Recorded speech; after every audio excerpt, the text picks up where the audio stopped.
Hello दोस्तों and welcome back to Maths bolt.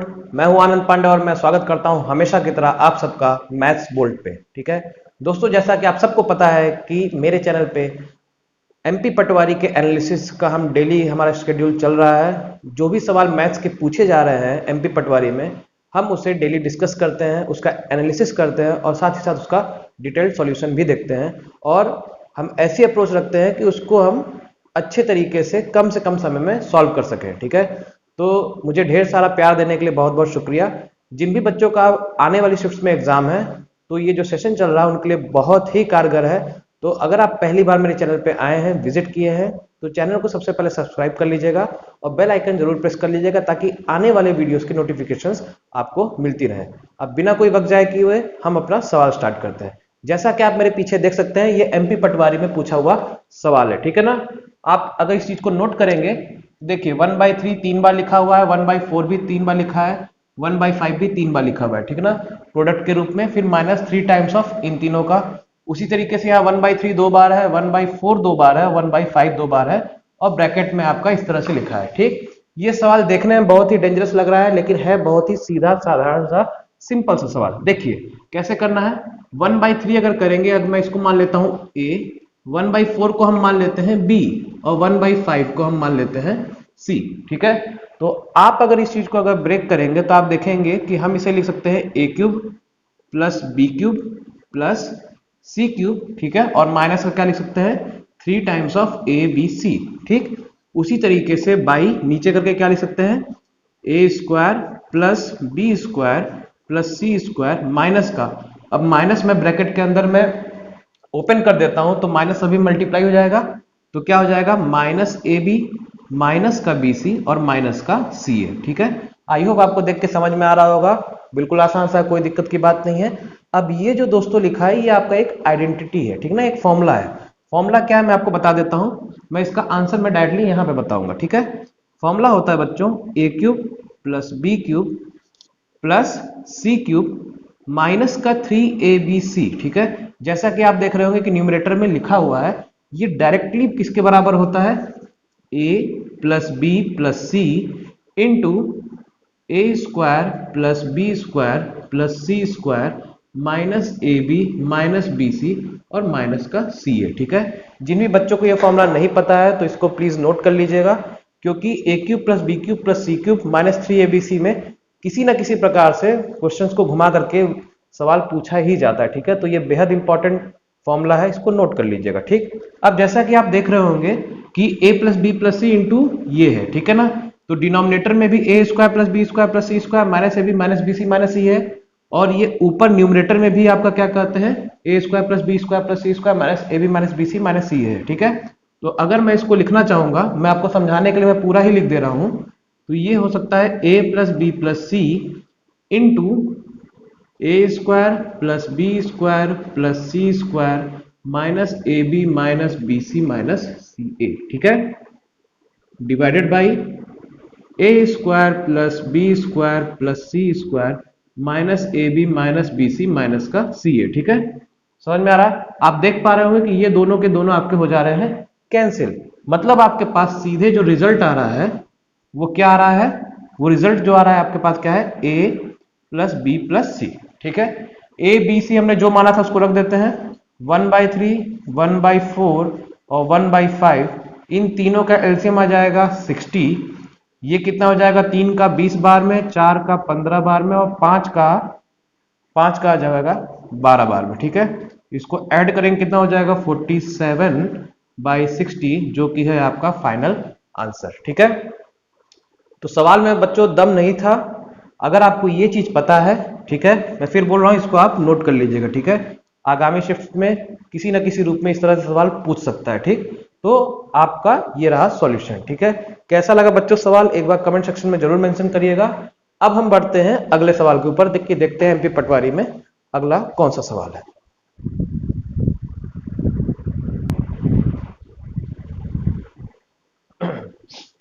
अब दोस्तों ये देखिए अगला सवाल है पटवारी का पूछा हुआ। ठीक है, अब की बार पटवारी ने कईयों की हवा टाइट करके रख दी है। ठीक है, तो उस हवा टाइट होने से हमें बचना है। ठीक है, देखते हैं कि सवाल क्या पूछा है, सवाल को देखते हैं। ठीक है ना, देखिए दोस्तों, एक व्यक्ति की वार्षिक आय में 3 लाख रुपए की वृद्धि होती है यदि उसके द्वारा आय पर दिया जाने वाला जो कर है वो 20% से घटकर 10% हो जाता है, तो वह 20,000 रुपए, ठीक है, कितना, 20,000 रुपए अधिक आयकर देता है। तो व्यक्ति की बढ़ी हुई आय कितनी होगी? मतलब कुल मिला के स्टोरी ऐसा समझना है। अच्छा सवाल है, मतलब आसानी से आप कर सकते हैं, बस एक बार कॉन्सेप्ट समझना है। ठीक, सवाल यह है कि एक व्यक्ति की कुछ आय रही होगी, उसकी आय में 3 लाख रुपए का इजाफा होता है, बढ़ोतरी होती है, और पहले उस आय पर, जो उसकी पुरानी आय थी, उस पर वो 10% टैक्स देता था, लेकिन अब जब उसका 3 लाख रुपए और बढ़ गया है तो उस पर वो 20% टैक्स देता है। ठीक, अब ये बोला है कि दोनों का अंतर कितना है? 20,000 रुपए आयकर, उतना आयकर अधिक दे रहा है। तो पूछ रहा है कि बढ़ी हुई जो आय है, जो आय अब जो बढ़ गई है वो कितनी होगी। ठीक, the annual income of a person increased by rupees 3 lakh if the income tax paid by him decreased from 20% to 10%, then he pays rupees 20,000 more income tax। ठीक, then find his increased income। ठीक है, कितना बढ़ा ये नहीं, कितना बढ़ने के बाद हुआ ये बताना है। ठीक है, तो देखिए बहुत ही आसान सा तरीका है इसका, सिंगल लाइन का है, जो बता रहा हूं ध्यान से सुनिए। ठीक है, पुरानी इनकम को हम मान लेते हैं x। ठीक है, सबसे बेस्ट तरीका बता रहा हूं, पुरानी इनकम को मान लीजिए x।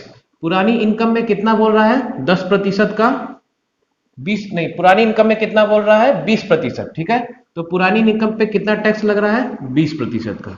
ठीक है, ये हो गया पुरानी इनकम, और उस पर लगने वाला टैक्स कितना है? 20%। पहले 20% लग रहा था, अब बोल रहा है कि जब इस इनकम में 3 लाख रुपए और बढ़ा दिए जाते हैं, मतलब x प्लस 3 लाख रुपया। समझ में आ रहा है बच्चों? ठीक है, जब 3 लाख रुपए बढ़ा दिए जाते हैं तो कितना टैक्स लगता है? 10% का। ठीक है, और अब ये बोला है कि इन दोनों का जो अंतर है वो कितना है? 20,000 रुपए। मतलब दोनों का अंतर ले लिए, कितना हो गया? 20,000 रुपए। समझ में आ रहा है? यही इसका एक स्टेटमेंट है। ठीक, सॉल्व करते हैं। ये क्या हो जाएगा? मल्टीप्लाई हो जाएगा 10% एक्स का प्लस किसका हो जाएगा? ये 10% कितने का? 3 लाख का। ठीक है, समझ में आ रहा है?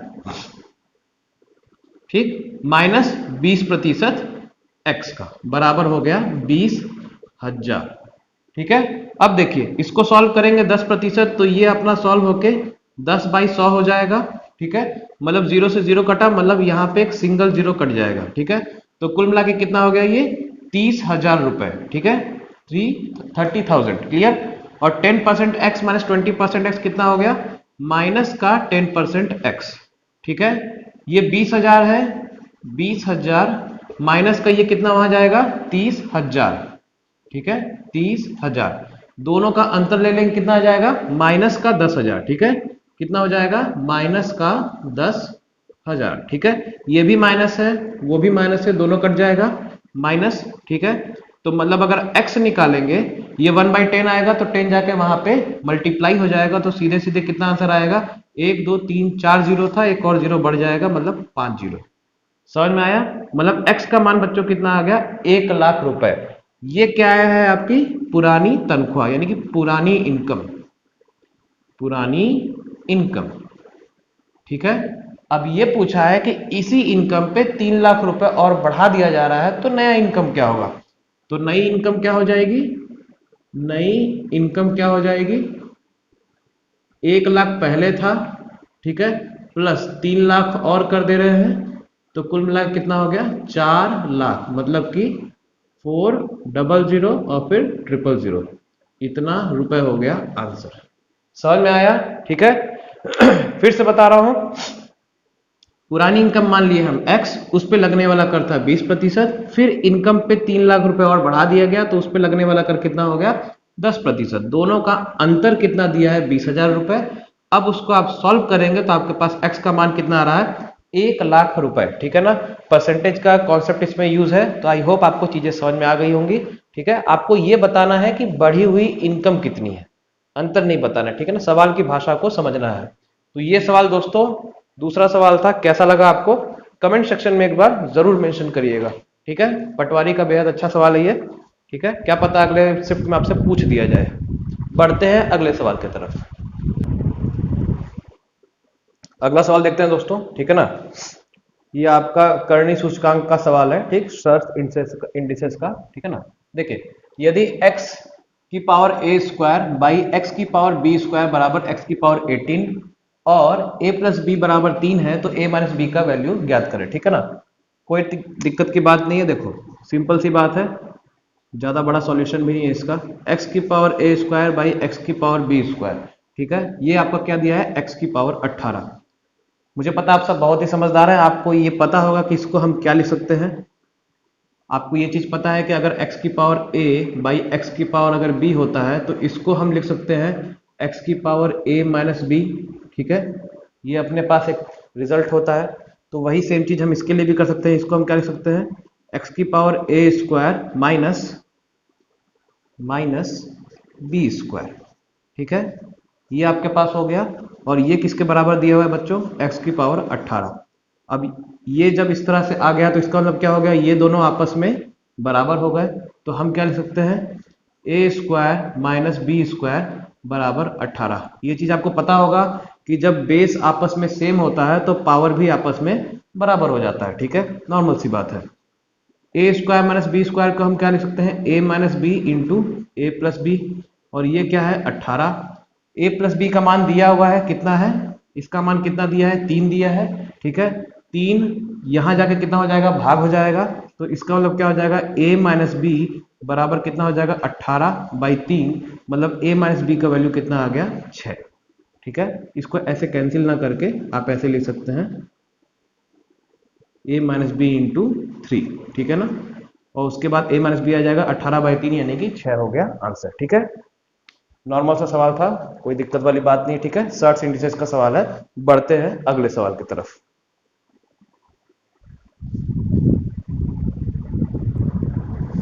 अगला सवाल दोस्तों देखते हैं, ठीक है ना। देखिए, सिंप्लीफिकेशन का सवाल है, ध्यान से देखिए। 3.8 माइनस, फिर ब्रैकेट में 4.2 माइनस 0.7 इंटू 3 प्लस 5 इंटू 2, फिर भागे 0.5, ठीक। देखिए, सवाल पहले लिख देता हूं, 3.8, ठीक है ना। बॉड मास पता है, सबसे पहले हम ब्रैकेट को सॉल्व करते हैं, तो ब्रैकेट को देखिए सॉल्व करेंगे तो 4.2 माइनस कितना हो जाएगा, ये 3 इंटू 0.7 हो जाएगा 2.1, ठीक है, प्लस ये जो भी लिखा हुआ है उसको एज इट इज हम लिखे रहते हैं, ठीक है ना। सबसे पहले ब्रैकेट को सॉल्व करना है।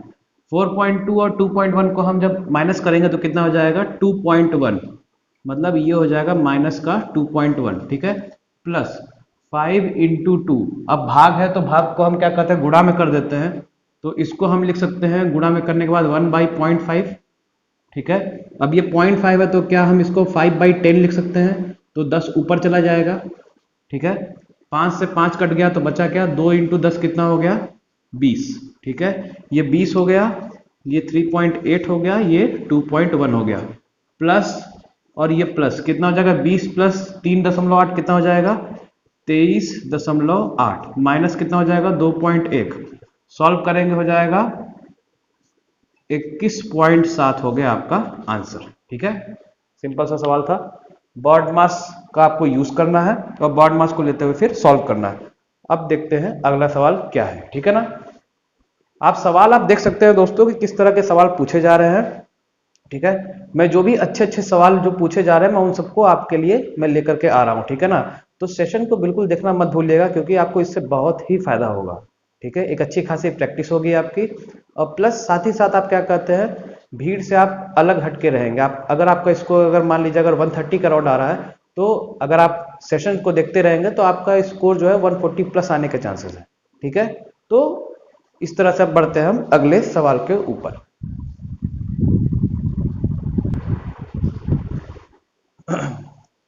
दोस्तों ये सवाल जो है ये अच्छा सवाल है, ठीक है, डेटा इंटरप्रिटेशन का। तो इसके लिए मैंने सोचा कि आपको थोड़ा अलग से स्पेस देकर किसको बताया जाए, ठीक है। तो आधा हिस्सा मैंने सवाल के लिए रखा और आधा हिस्सा मैंने एक्सप्लेनेशन के लिए, ठीक है। ध्यान से देखते जाइएगा।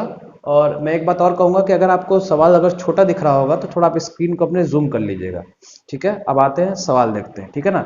जैसा बताऊंगा बच्चों उस चीज को ध्यान से सुनिएगा, आप आसानी से कर ले जाएंगे, ठीक है ना। देखो, ये आपके पास पहले मैं सवाल पढ़ देता हूं, ठीक है ना। इस तरह की जो भी आकृति होती है या जो भी ग्राफ होता है उसको हम क्या कहते हैं, लाइन ग्राफ। क्या बोलते हैं, लाइन ग्राफ। ठीक है, लाइन ग्राफ क्यों, क्योंकि ये ग्राफ जो है आप देख पा रहे हैं कि लाइन इसमें बनी हुई है, इसलिए। ठीक है, अब सवाल पढ़ते हैं।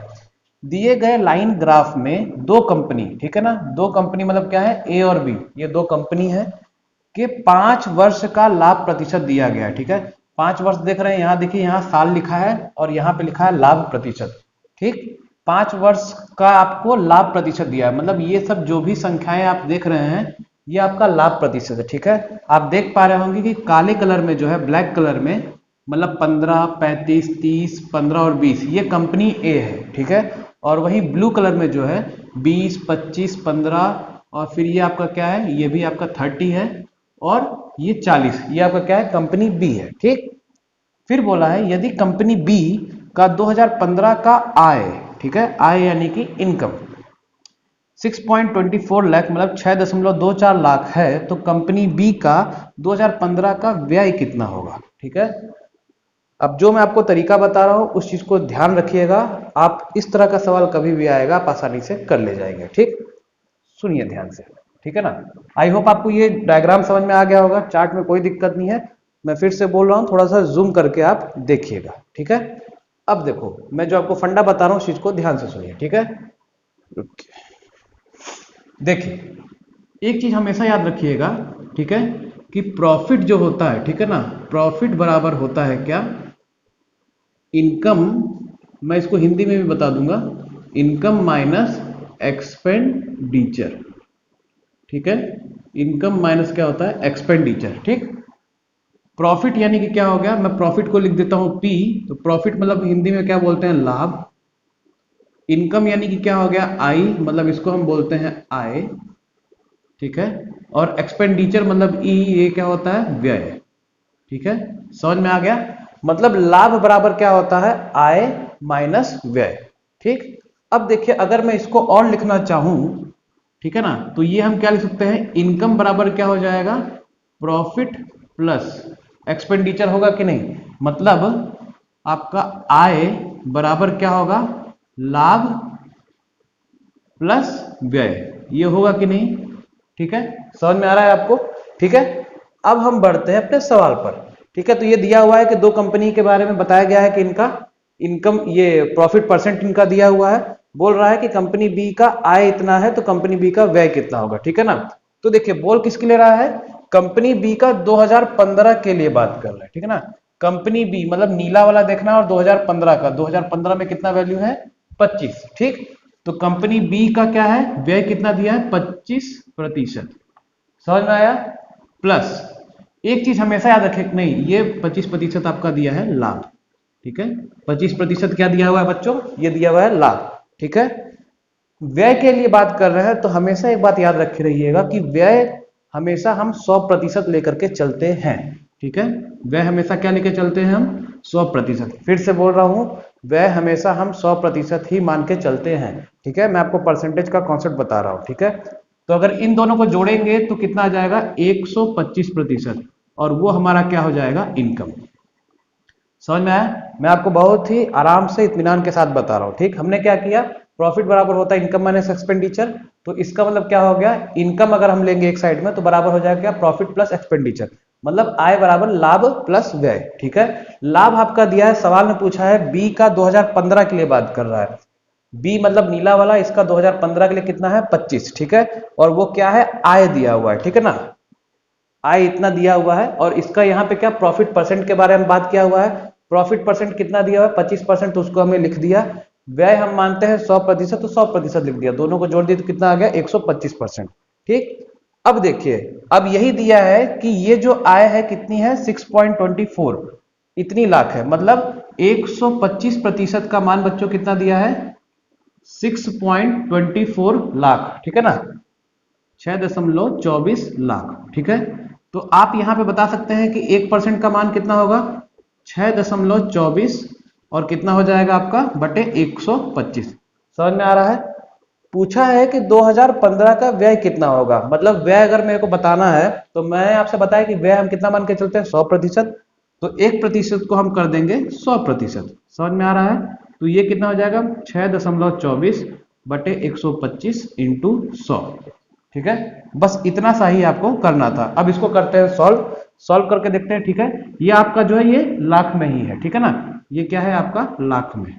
ठीक है, तो देखो सॉल्व करते हैं। देखो ये पॉइंट है तो हट जाएगा, तो 624 बटे 125 और ये पॉइंट है तो इंटू 100 ऊपर है और इंटू 100 नीचे है। ठीक है, दोनों के दोनों कट जाएंगे, पॉइंट हट जाएगा। तो ठीक है, इसको जब आप सॉल्व करेंगे तो ये कुछ 4.9 के अराउंड आएगा। ठीक है, आप ऐसे भी देख के बता सकते हैं कि 125 अगर हम 5 से गुणा करते हैं तो 625 आता है। ठीक है, ये 624 दिया है तो अराउंड 4.9 आएगा, मतलब 4.9 लाख। ठीक है, ये हो गया आपके पास इस प्रश्न का उत्तर। समझ में आया? तो कैसा लगा दोस्तों आपको ये सवाल? मैंने आपको कॉन्सेप्ट भी बता दिया और इसका जो सॉल्यूशन है वो भी बता दिया। बस आपको देखिए यही फंडामेंटल कॉन्सेप्ट ही आपको फॉलो करना है, अलग से कुछ करने की जरूरत नहीं है। ठीक है ना, तो ये दोस्तों पूरा सवाल था। कैसा लगा आपको एक्सप्लेनेशन और कैसा लगा ये सवाल कमेंट सेक्शन में जरूर मेंशन करिएगा। इसी तरीके के सवाल पूछे जा रहे हैं घुमा फिरा करके, तो अगर आपकी अच्छी खासी प्रैक्टिस है, मैं फिर बोल रहा हूं, तो आपको दिक्कत नहीं होगी। हाँ, कुछ सवाल में दिक्कत होगी तो वो दिक्कत सभी के लिए, लेकिन बाकी ऐसे जो सवाल है तो आप कर सकते हैं। ठीक है, बढ़ते हैं अगले सवाल की तरफ।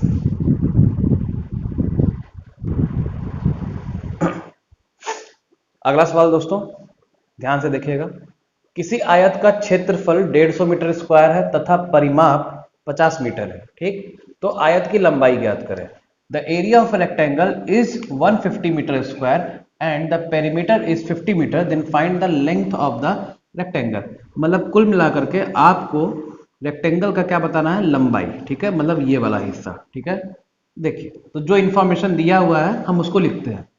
सबसे पहले क्या दिया है? रेक्टेंगल का एरिया। आपको पता है कि एरिया ऑफ रेक्टेंगल क्या होता है? लेंथ इनटू ब्रेड्थ, और वो कितना दिया हुआ है? 150 मीटर स्क्वायर। ठीक है, और फिर अगला क्या दिया है? पेरीमीटर, मतलब परिमाप। परिमाप आपको पता है रेक्टेंगल का कितना होता है? 2 टाइम्स लेंथ और ब्रेड्थ का योग। ठीक है, ये कितना दिया हुआ है बच्चों? 50 मीटर। ठीक, अगर आप देखेंगे तो ये 2 वहां चल जाएगा तो 50 से 25 हो जाएगा कि नहीं?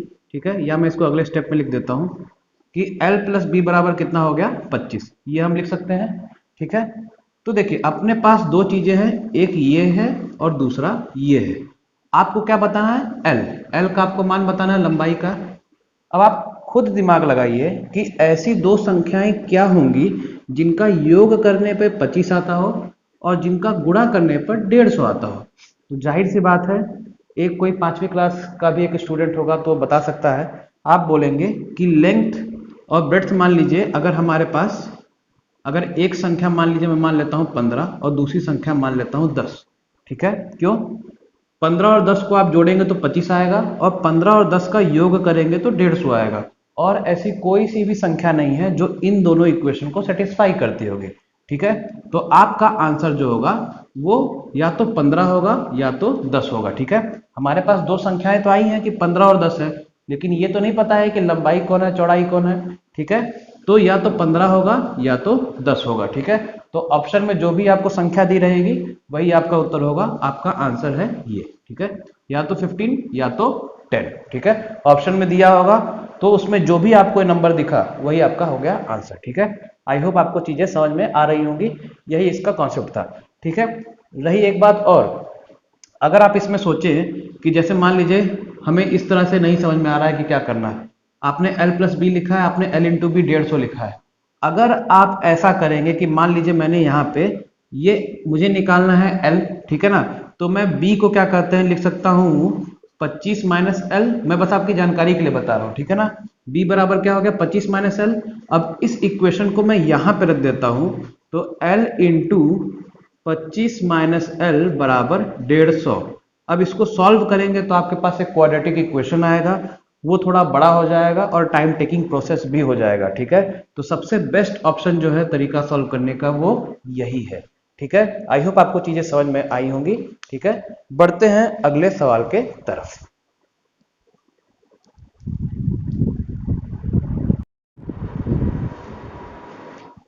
अगला सवाल देखते हैं दोस्तों, ये ग्राफ के ऊपर बेस्ड सवाल है। ठीक है ना, ध्यान देते हैं। देखिए ये एक ग्राफ दिया हुआ है, ये एक बार ग्राफ है, आसान सा सवाल है। यहाँ पे आपको बोला गया है कि दिए गए ग्राफ में 2006 से लेकर के 2010 तक में कमाई गई राशि का औसत ज्ञात कीजिए। ठीक है ना। तो 2006, 7, 8, 9 और फिर 10। ठीक है ना। ये क्या है, आपका दी गई राशि है, मतलब जो कि राशि कमाई गई है। ठीक। औसत आपको पता है कि एवरेज क्या होता है। एवरेज हमको पता है टोटल योग और बटे कुल संख्या। तो सबका योग कर देते हैं। ठीक है ना। 400 और 500 कितना हो गया, 900।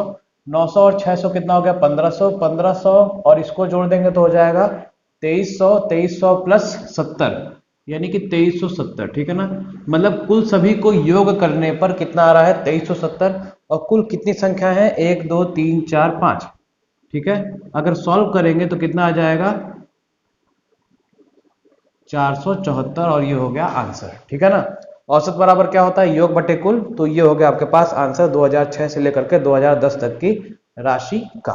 ठीक है। ऐसे भी कुछ सवाल पूछे गए थे जिनको कि आप देखते ही आप आसानी से बता सकते थे। ठीक है ना। कोई घबराने वाली बात नहीं है। अब हम चलते हैं अगले सवाल के तरफ।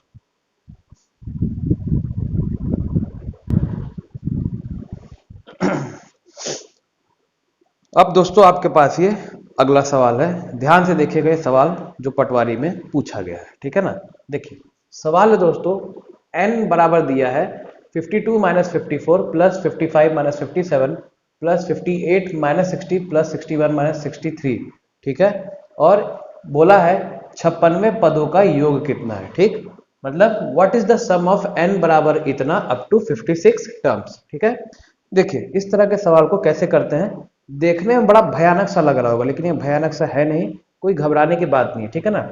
देखिए सबसे पहले मैं प्यार से इस पूरे संख्या को लिख रहा हूं। ठीक है ना। आपको समझाने के लिए ध्यान से समझते जाइएगा। सवाल में कोई दम नहीं है, मैं एक बार फिर बोल रहा हूं। ठीक है। आपकी अगर ऑब्जर्वेशन स्किल अच्छी है तो आप आसानी से इस तरह के सवालों को कर ले जाएंगे बिना भयभीत हुए। ठीक है। Up to 56 terms. ठीक है।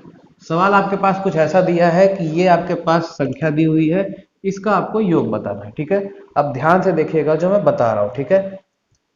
दो दो के आप पेयर को लेके चलते रहिए। ठीक है। आप देखेंगे कि 52 माइनस 54 कितना हो रहा है, माइनस का 2। ठीक है। ध्यान से देखिएगा। फिर देखिए 55 माइनस 57 कितना होगा, माइनस का 2।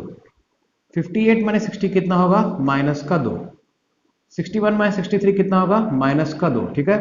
और इसी तरीके से आगे बढ़ते बढ़ते कहां तक जाना है, 56 पद तक हमको जाना है क्योंकि सवाल में 56 पद तक बोला गया है। ठीक है। अब आप एक चीज यहां पे ऑब्जर्व करेंगे कि जब मैं दो पद को ले रहा हूं, जब मैं दो टर्म्स को ले रहा हूं तो हमारे पास क्या आंसर आ रहा है, -2। जब मैं दो पद को ले रहा हूं तो क्या आ रहा है, -2। ठीक है। और जब मैं 4 को ले रहा हूं, 1 2 3 4, तो अपने पास रिजल्ट क्या आ रहा है, -2 और -2 मतलब कितना हो गया, -4। मतलब कुल मिला के कहने की बात यह है कि जितने पद रहेंगे उतना ही आपका योग बनेगा। ठीक है। जैसे देखिए 1 2 3 4, 4 में कितना बन रहा है, -2 और -2 कितना हो गया, -4। 2 में कितना है, -2। अब मैं बात करता हूं 6 में, 1 2 3 4 5 6। 6 में कितना होगा, 6 में भी 6 रहेगा लेकिन -6। -2 -2 और -2 -6। ठीक है। तो कहने का मतलब कि यदि दो पद में योग कितना है, -2। ठीक है। योग कितना है, ये आपका क्या है, योग। ठीक है। तो यहां पूछा कितने पद के लिए, 56 पद के लिए।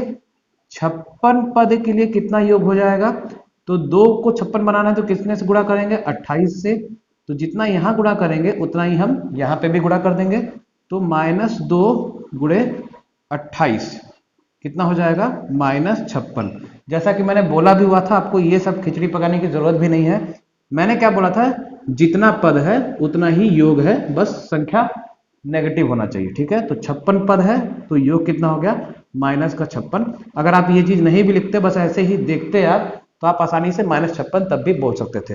हालांकि ये रहा एक्सप्लेनेशन आपके सामने। कैसा लगा सवाल, ये सवाल बच्चों इजी सवाल था, कोई टफ नहीं था, लेकिन हाँ आपको ऑब्जर्व करना आना चाहिए। ठीक है। अगर ऑब्जर्व कर लेते तो आसानी से आपका ये बन जाएगा। ठीक। बढ़ते हैं अगले सवाल की तरफ।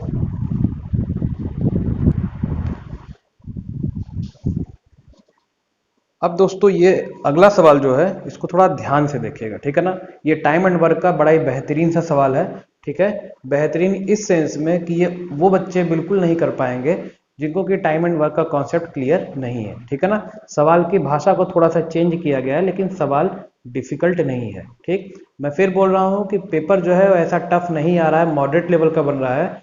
अगर 100% अगर मैथ्स के सवाल है तो उसमें से आप एटलीस्ट 85% कर सकते हैं अगर आपकी अच्छी खासी प्रैक्टिस हो। 15% सवाल वो सभी के लिए टफ है, ठीक है। तो अगर आपकी प्रैक्टिस अच्छी होगी तो आप उसे भी कर पाएंगे। चलिए देखते हैं सवाल क्या है। ए, बी और सी किसी कार्य को 12, 36 तथा 48 दिन में करते हैं। बी कार्य पूरा होने के 7 दिन पहले कार्य छोड़ देता है तथा सी कार्य पूरा होने के 3 दिन पहले कार्य को छोड़ देता है, ठीक है। ये नहीं बोला है कि इतना दिन कार्य करता है, ये बोला है कि कार्य पूरा होने के उतने दिन पहले छोड़ दिया जाता है, ठीक। तो सवाल सीधा सा पूछा है कि तो कितने दिन में पूरा कार्य हुआ होगा, ठीक है। मतलब कुल कार्य करने में हमें कितना दिन लगा होगा, ठीक। इसी को इंग्लिश में देख लेते हैं। A, B and C can do a piece of work in 12, 36 and 48 days respectively, ठीक है। मतलब ए हो गया 12, बी हो गया 36 और सी हो गया 48 दिन। रेस्पेक्टिवली का मतलब कि उसी क्रम में, ठीक है। फिर बोल दिया कि B left 7 days before the completion of work and C left 3 days before the completion of work, then in how many days the whole work was completed, ठीक है। तो सबसे पहली जो जरूरी बात है बच्चों वो आपको ये है कि सवाल पूछा क्या है, आपको सबसे पहले तो ध्यान में ये रखना है, ठीक है। क्या पूछा है, कितने दिन में, ठीक है। तो हमको बताना है नंबर ऑफ डेज, ठीक। अब हम करते हैं इसको सॉल्व। तो सबसे पहला काम क्या है, एलसीएम मेथड, ठीक है ना। देखते जाइएगा ध्यान से, कमेंट करके जरूर बताइएगा कि आपको ये क्लियर दिख रहा है कि नहीं। ए, बी और सी तीन लोगों के लिए बात किया जा रहा है, ठीक है। ए कितने दिन में कर रहा है, 12 दिन में। बी कितने दिन में कर रहा है, 36 दिन में। और सी कितने दिन में कार्य को कर रहा है, 48 दिन में। अगर इन तीनों का मैं एलसीएम लूंगा तो एलसीएम कितना आ जाएगा, ये हो जाएगा 144, ठीक है। समझ में आ रहा है आपको, 144। अब देख लेते हैं इनकी क्षमता कितनी हो जाएगी। 12 का 12 बार में हो जाएगा, ठीक है। 36 का ये आ जाएगा 4 बार में और 48 का हो जाएगा 3 बार में, ठीक है।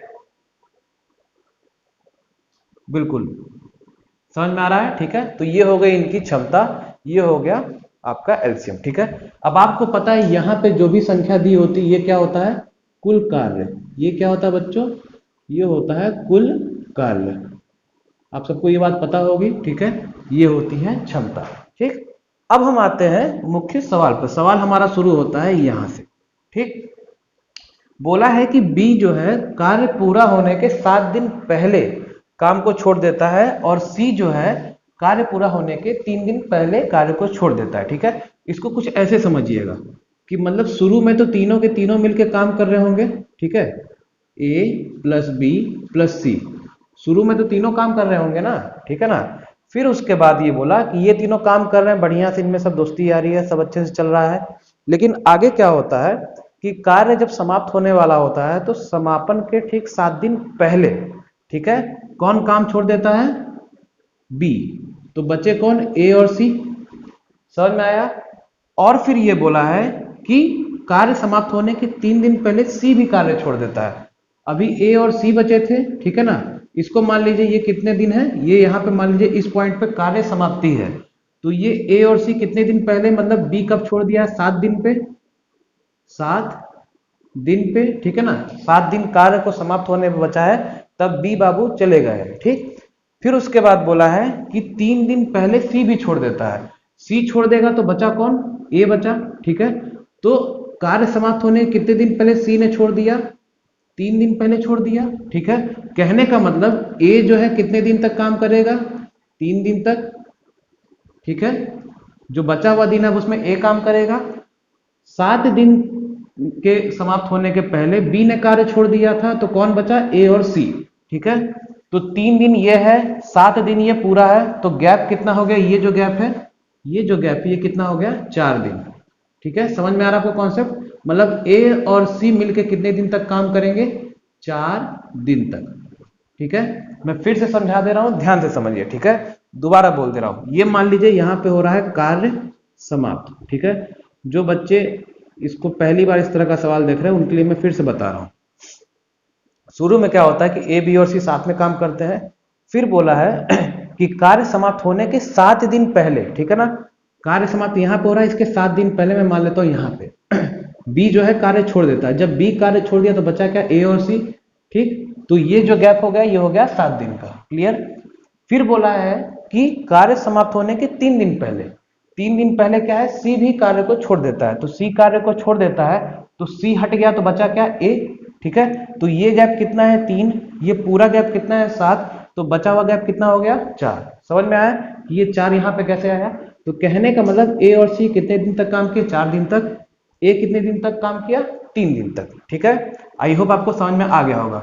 हमें ये नहीं पता है कि ए बी और सी कितने दिन तक काम किए थे, ठीक। तो देखिए अब कैसे करना है।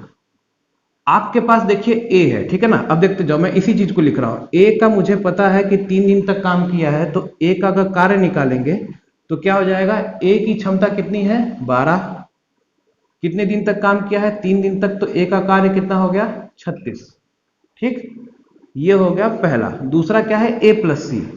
आई होप आपको दिख रहा होगा, लेट मी चेक, एक बार देख लो कि आपको दिख रहा है कि नहीं। अभी तो फिलहाल दिख रहा है, ठीक है। बाकी जो बचेगा तो उसको मैं साइड में लिख दूंगा, ठीक। ए प्लस सी के लिए अगर बात करें तो ए प्लस सी कितने दिन में कर रहा है, 4 दिन में।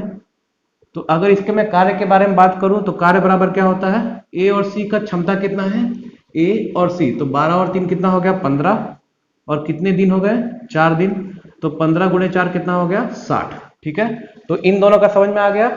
अब कुल कार्य कितना है 144, इन दोनों का योग कितना आ जाएगा, ये हो जाएगा 6 और 6 3 9, 96 हो गया इनका क्या कहते हैं कार्य। मतलब इन दोनों के द्वारा कितना कार्य हो गया 96। तो अपने पास जो बचा हुआ कार्य है 144 माइनस 96, ये अपने पास बचा हुआ कार्य कितना हो जाएगा 8, 13 में से 9 हो गया 4, 48। ये क्या है अपने पास बचा हुआ कार्य, बचा हुआ कार्य, ठीक है। और ये बचा हुआ कार्य कौन करेगा, ए प्लस बी प्लस सी, क्योंकि हमने इन दोनों का कार्य तो निकाल लिया, कितना हो गया 96। तो जो बचा हुआ कार्य है 144 में से माइनस करने पर वो कौन करेगा, ए प्लस बी प्लस सी, ठीक है। तो देखिए ये कितना कार्य करेगा 48, ठीक। तो दिन क्या आ जाएगा, दिन बराबर हो जाएगा कार्य बटे क्षमता। कार्य कितना है 48, ए प्लस बी प्लस सी, क्षमता कितना हो जाएगा 12 4 16 और 3 19। तो ये कितना आ गया, इन तीनों को मिला के हो गया 48 बटे 19 दिन, ठीक है। ये कितना आ गया 48 बटे 19 दिन, ये हो गया 48 बटे 19 दिन। और ये आपका कुल दिया है 7 दिन, ठीक है ना, क्योंकि ये 3 दिन इसी के अंदर शामिल है, तो मतलब ये है 7 दिन, ये 48 बटे 19 दिन है। तो अपने पास जो आंसर आ जाएगा वो क्या हो जाएगा, तो नंबर ऑफ डेज जो होंगे, जो दिन होंगे लगने वाले, वो होंगे 48 बटे 19 प्लस 7, ठीक है। इसको सॉल्व कर देंगे तो आपके पास जो भी वैल्यू आएगी वो होगा आपका फाइनल आंसर। समझ में आया। तो ये दोस्तों इस तरह का सवाल था, थोड़ा खिचड़ी पकाने वाला सवाल था। मतलब अगर आपका कॉन्सेप्ट अगर क्लियर नहीं होगा टाइम एंड वर्क में तो आपको इसको निकालने में दिक्कत हो सकता है, ठीक है। इसको लास्ट में आप सॉल्व कर लेंगे, एलसीएम लेकर के आपका आंसर आ जाएगा। पूरा का पूरा कॉन्सेप्ट दोस्तों ये है, ठीक है। एक बेहतरीन सवाल था, एक उम्दा सवाल था, बहुत ही अच्छा सवाल था, और इससे आपके कई सारे कॉन्सेप्ट भी क्लियर हो गए होंगे, ठीक है ना। तो दोस्तों स्क्रीनशॉट ले लीजिए दोस्तों इसका पहले, ठीक है ना। अच्छा सवाल है। अगर इसमें आपको अगर डाउट होगा तो कमेंट सेक्शन में मेरे को मेंशन कर दीजिएगा, मैं आपको बता दूंगा, ठीक है ना। तो दोस्तों आज का सेशन फिलहाल इतना ही रखते हैं, मिलते हैं कल फिर अगले सेशन पे, और उसमें भी देखेंगे कुछ बेहतरीन सवाल जो कि पूछे जा रहे हैं, मोस्ट इंपॉर्टेंट, जो कि सीधे ये सवाल जितने भी हैं सब एमपी पटवारी के पूछे हुए सवाल हैं। ये मेरा खुद से बनाया हुआ कोई भी सवाल नहीं है, मैं आपसे फिर से बता रहा हूँ, ठीक है ना। तो ये सब के सब सवाल पटवारी वाले हैं। फिर कल हम और इस तरह से एमपी पटवारी में जो सवाल पूछे जा रहे हैं हम फिर कल डिस्कस करेंगे एक नए तरीके के साथ, नई ऊर्जा के साथ। तो आज का सेशन हम यहीं पे समाप्त करते हैं, मिलते हैं फिर कल अगले सेशन में। तब तक के लिए थैंक यू वेरी मच।